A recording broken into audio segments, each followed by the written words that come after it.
Gillibrand. Thank you, Mr. Chairman. I want to continue some of the line of questioning started by Senator McCaskill. Do you plan on rolling back the opening of infantry positions to women based on your previous statements? Senator, I've never come into any job with an agenda, a preformed agenda of changing anything. I come in assuming the people before me deserve respect for the job they did and the decisions they made. I ask specifically because in previous speeches, one from the Marines Memorial Club in San Francisco on April 16th, 2015, you were asked specifically about whether we should open infantry positions and special forces combat jobs to women. And you said you did not think it was a good idea. You said when you mix, you know, that when you mix arrows, when you mix affection for one another, that could be manifested sexually. I don't care if you go anywhere in history, you will not find where this has worked. Never has it worked. And then in a previous speech on April 23rd, 2014, you said the idea of putting women in there is not setting them up for success. Could we find a woman who could run fast enough? Of course we could. Could we find a few who could do the pull-ups? Of course we could. That's not the point. That's not the point at all. It's whether or not you want to mix arrows. And so in both of these question and answer sessions, you said you do not think you could do it. Have you changed your view on this issue? Senator, I was not in a position to go back into government when I made those statements. There are many policies that have been enacted over many years, including the years since I've been on active duty. I'm coming in with the understanding that I lead the Department of Defense. And if someone brings me a problem, then I'll look at it. But I'm not coming in looking for problems. I'm looking for ways to get the department so it's at the most lethal stance. And in that regard, it's all about military readiness. I'm looking for military readiness and what we can do in that regard. Do you plan to oppose women serving in these combat roles? I have no plan to oppose women in any aspect of our military. In 2003, I had hundreds of Marines who happened to be women serving in my 23,000 person Marine division. And this is 10 years before I retired, and I put them right into the front lines alongside everyone else. So you no longer believe that arrows is a problem when men and women are serving together?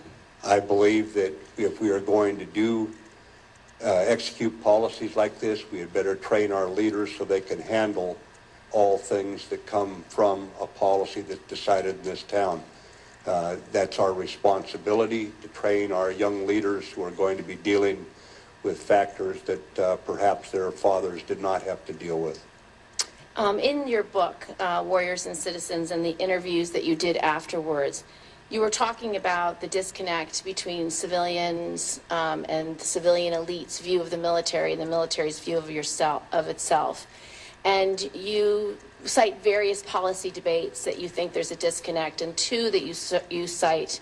You said in recent policy debates, such as those about allowing homosexuals to serve openly, retaining a residual force in Iraq and Afghanistan, cutting military spending, assigning women to combat units, and other items. You believe that the American public is not nearly as concerned as it should be that the changes to military policies are accruing risk to our forces. We fear that an uninformed public is permitting political leaders to impose an accretion of social conventions that are diminishing the combat power of our military, disregarding our warfighting practitioners' advice. Do you believe that openly serving homosexuals along with women in combat units is undermining our force? Senator, my belief is that we have to stay focused on a military that's so lethal that on the battlefield it will be the enemy's longest day and their worst day when they run into that force.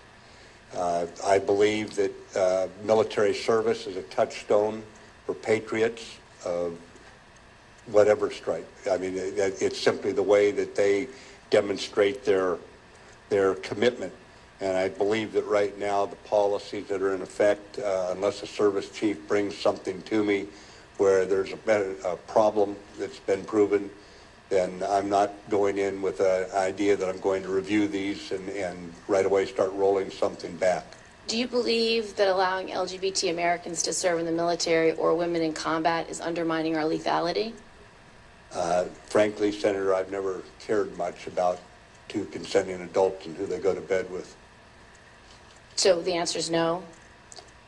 Senator, my concern is on the readiness of the force to fight and to make certain that it's at the top of its game, so when we go up against an enemy, the criteria for everything we do in the military up until that point, when we put our young men and women across the line of departure, is they will be at their most lethal stance. That's my obligation as I move into this job.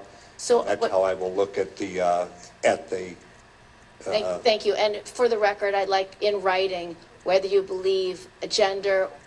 Understood, sir. Just for the record, Senator's you answer time that has question. expired. Thank you. Please adhere to the rules of the Senate. Thank you, Mr. Chairman.